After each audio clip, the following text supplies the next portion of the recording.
Mahasiswa baru sekalian, berjumpa kembali dengan saya untuk acara study skill kita.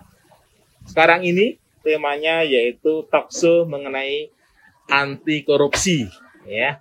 Tema yang sangat menarik. Saya saat ini ditemani rekan saya Mas Hanif Abdul, ya, dari MCW, ya, Malang Corruption Watch. Saya akan berbincang-bincang dengan beliau, ya, di situasi yang sangat menyenangkan ini. Pertama, selamat Mas, ya, berjumpa kembali. Ya, mungkin Mas Hanif bisa ini berkenalan nih, ya, latar belakang background-nya juga selama ini keterlibatan di MCW sejauh mana. Selamat sore ya semuanya. Pertama terima kasih saya diberikan kesempatan untuk berbagi pengalaman ya dengan teman-teman semua. Nama saya Hanif Abdul, posisi sekarang di MCW sebagai Kepala Divisi Advokasi. Jadi saya dulu bergabung di MCW sekitar tahun 2018 dengan mekanisme namanya dulu Sakti. Jadi di MCW itu ada rekrutmen namanya Sekolah Anti Korupsi. Itu setiap tahun sekitar 2 kali. Dan diikuti oleh berbagai mahasiswa di Kota Malang. Saat ini pula saya juga sedang melakukan beberapa aktivitas yang berkaitan dengan monitoring pemerintahan. Contohnya seperti pengawasan anggaran publik, terus riset terkait kebijakan yang baru-baru ini sempat ramai juga terkait bansos. Jadi kira-kira sudah di MCW 2018, 2 tahun lah Pak. Ya, lumayan lama ya. Lumayan. Ya, oke Mas.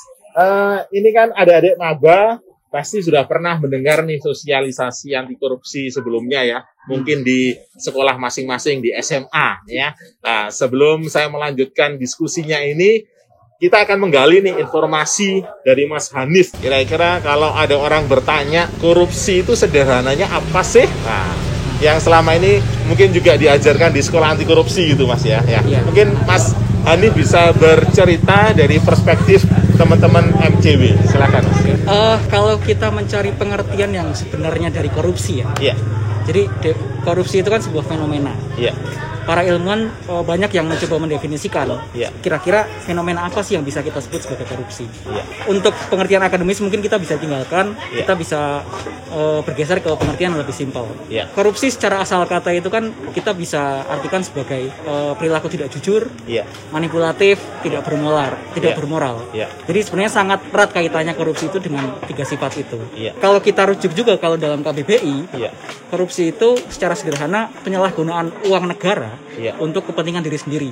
Bicara lagi dalam konteks hukum, jadi kan kalau penegakan hukum korupsi itu kan kita ada aturannya di Undang-Undang Tindak Pidana Korupsi itu bahkan lebih spesifik adalah penyalahgunaan wewenang publik untuk kepentingan diri sendiri, untuk kepentingan memperkaya diri sendiri seperti itu. Jadi secara simpel adalah mempergunakan wewenang yang seharusnya itu orientasinya untuk publik dan diserap maksimal oleh pribadi. Jadi secara simpel. Oke, adik-adik mahasiswa, ini tadi definisi ya dari Mas Hanif yang menurut saya pasti kalian mudah pahami tadi ya. Bagaimana ada penyalahgunaan ya dari yang untuknya publik ya, peruntukannya untuk publik menjadi privat diri sendiri ya. Jadi kata kuncinya adalah penyalahgunaan gitu. Ya. Oke, Mas. Kalau korupsi adalah seperti itu, kira-kira apa nih faktor penyebab dari terjadinya korupsi itu sendiri? Untuk faktor penyebab ya, yang paling mendasar bagi kami di teman-teman MCW adalah karena kesenjangan ekonomi. Kita tahu bahwa pemerataan ekonomi di Indonesia ini belum benar-benar ideal. Beberapa data saya lihat 1% orang kaya di Indonesia itu hampir menguasai 50% aset nasional seperti itu. Nah, ini yang menjadikan kami berpikir bahwa inilah sumber dasar bagi praktek-praktek korupsi. Jadi dikarenakan sumber-sumber ekonomi itu sulit dicapai, akhirnya orang-orang coba mencari remah-remah melalui kekuasaan dan akhirnya muncul korupsi. Cuma itu hal yang mendasar ya, hal yang mendasar. Kita bisa membahas juga terkait beberapa fenomena yang mendukung tindak pidana korupsi itu semakin subur. Seperti contohnya demokrasi kita yang tidak berjalan secara partisipatif, terbuka, dan aspiratif seperti itu. Jadi kan sebenarnya dalam pemerintahan itu kita mempunyai mekanisme untuk menyerap aspirasi warga. Nah sayangnya sampai saat ini kami melihat terutama di Kota Malang itu tidak berjalan. Dan juga untuk keterbukaannya juga masih sangat tertutup. Ya, Mas Hanif, terima kasih tadi sudah menjelaskan faktor-faktor penyebab korupsi. Nah, sekarang pertanyaan lanjut ke jenis-jenis korupsi. Kira-kira apa sih Mas jenis-jenis korupsi apa saja gitu? Terkait jenis-jenis korupsi ya. Jadi korupsi ini kan sudah menjadi istilah yang kita sering dengar. Masyarakat sering bilang bahwa kalau ada menanyakan oh ini korupsi. Betul. Ada semisal kalau teman-teman di kepanitiaan mahasiswa ada mungkin maka anggaran oh itu korupsi. Seperti itu.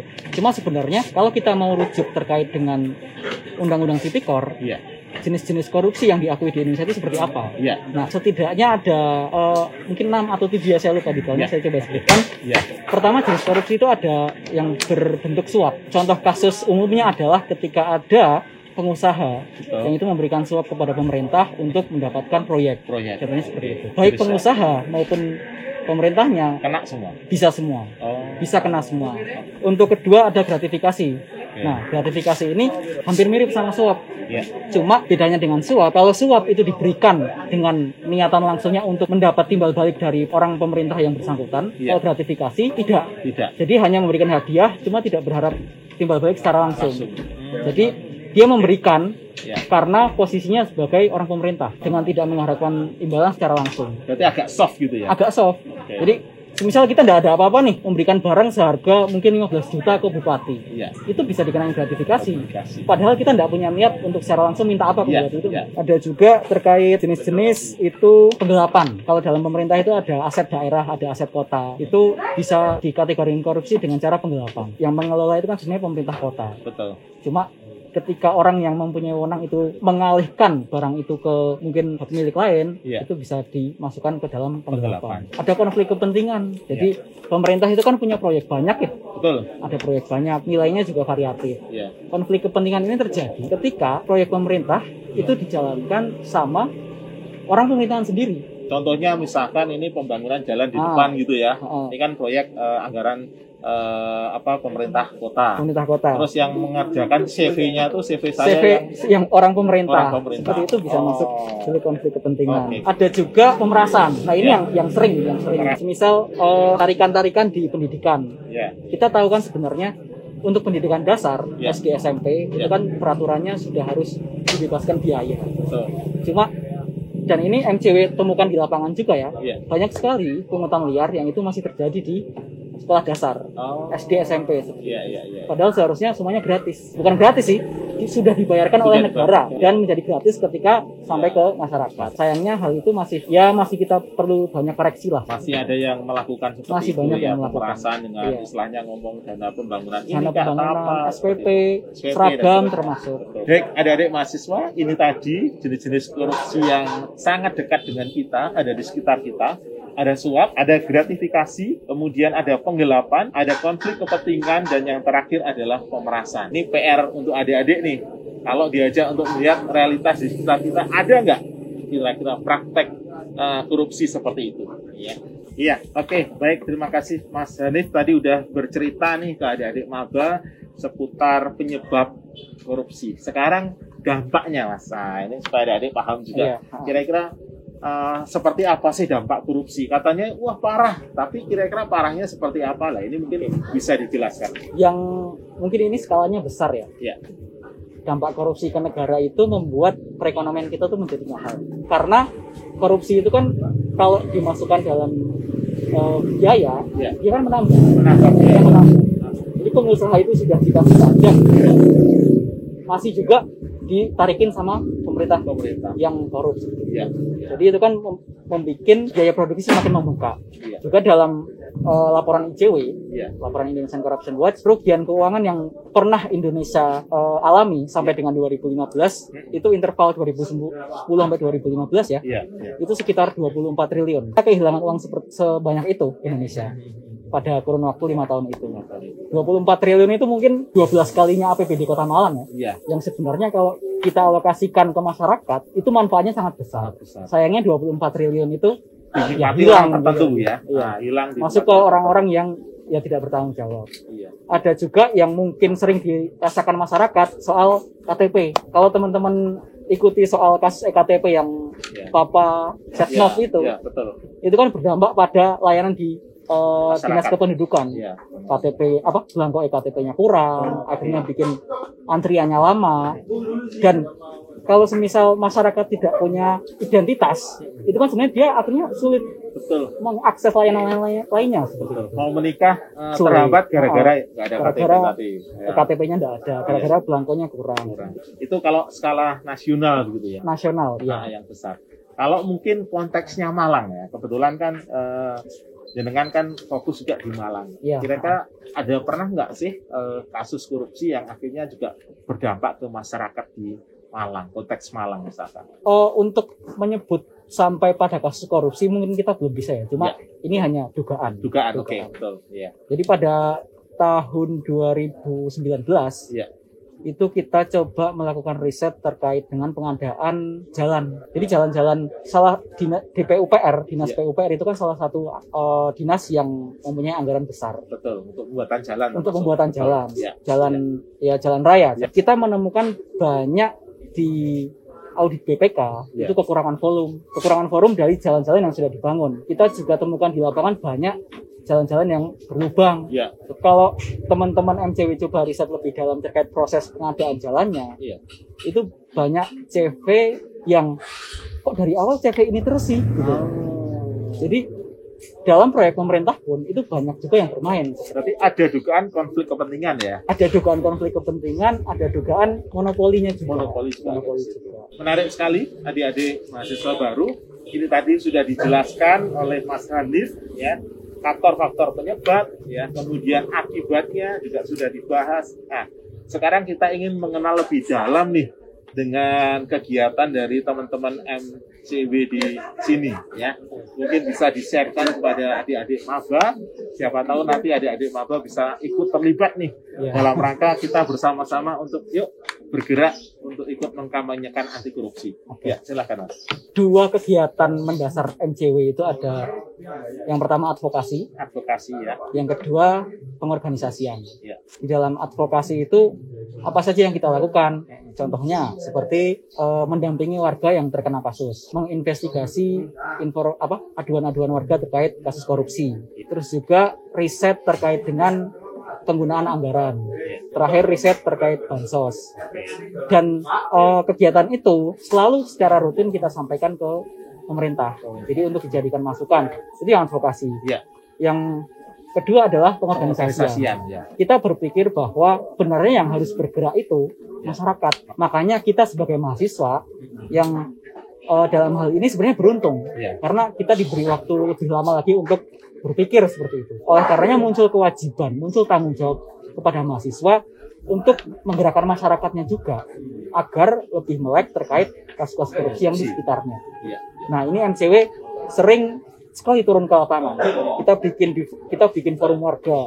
Kita masuk ke arisan. Kita masuk ke warga itu ada tahlilan. Kita selain ikut kegiatan mereka, kita pun juga menyampaikan, Pak, Bu, di sekitar kita itu ada permasalahan seperti ini. Bagaimana sikap kita seperti itu? Iya. Jadi itu masuk di pengorganisasian. Oke. Terus ini Mas, saya dengar kan ada istilah sakti ya. Ini masuk di mana ini? Ya. Jadi sakti itu kepanjangannya Sekolah Anti Korupsi ya. Sekolah Anti Korupsi. Iya. Itu diikuti oleh semua mahasiswa, hampir semua kampus di Malang ada. Di dalamnya kita akan belajar terkait apa itu korupsi, bagaimana cara menanggulanginya, bagaimana cara mengadvokasi, bagaimana melakukan analisis sosial, bagaimana mengorganisir masyarakat, dan itu sakti ini yang menjadi sumber mata air MCW untuk terus hidup. Karena semua teman-teman MCW itu asalnya dari Sakti. Jadi kita diproses dulu di Sakti. Sekolah dulu baru akhirnya jadi volunteer gitu ya. Relawan. Terus setelah itu ada badan pekerja. Prosesnya kalau normal sekitar 6 bulan. 6 bulan. Jadi ada materi kelas mungkin sekitar 3 bulan. Dan 3 bulan setelahnya mungkin on the job training gitu ya. Jadi teman-teman Sakti akan ikut ke teman-teman badan pekerja ketika melakukan advokasi, ketika melakukan pengorganisasian. Begini, tadi kan ketika melakukan advokasi itu kan ada riset juga, misalkan ini apakah benar ada dugaan untuk riset. Itu di Sakti juga diajarin mahasiswa untuk riset melihat. Iya, ada namanya materi analisis sosial.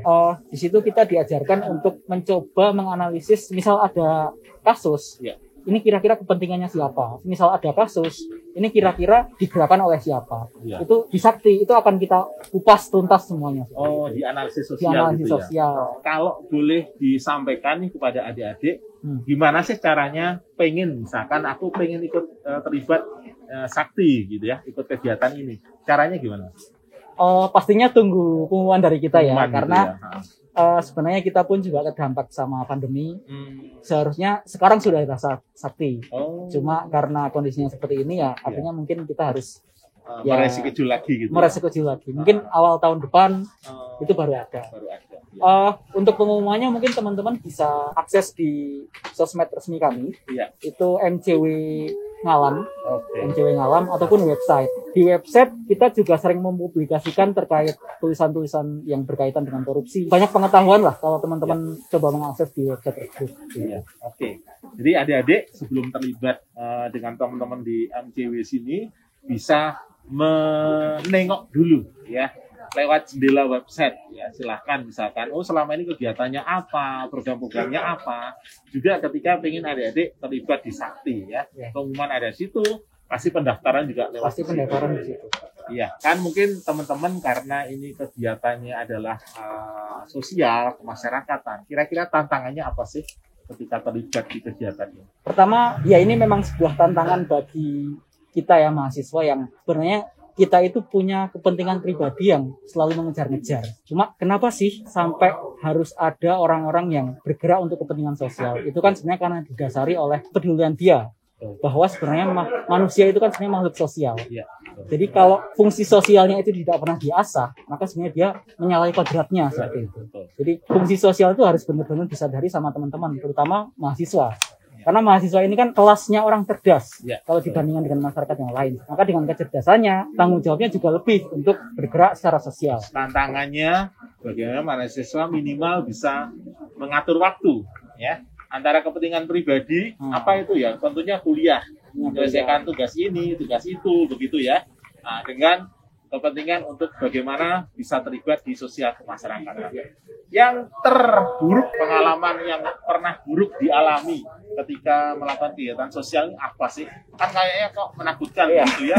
Ada lagi advokasi ya. Nah, itu kira-kira pernah mengalami hal yang buruk apa? Secara fisik mungkin saya belum pernah mengalami ya. Cuma teror melalui WA, SMS itu seringkali diancam itu. Bahkan kalau teman-teman yang terdahulu di MCW itu sampai didatangi preman ke sini. Ada juga yang mungkin secara fisik bisa dilihat didatangi preman itu. Itu kan sesuatu teror yang begitu berat begitu ya, sampai didatangi ke sini. Bisa dibayangkan ya adik-adik maba kan, ketika kamu melakukan pendampingan kemudian ada yang akan saya lanjutkan setelah ini.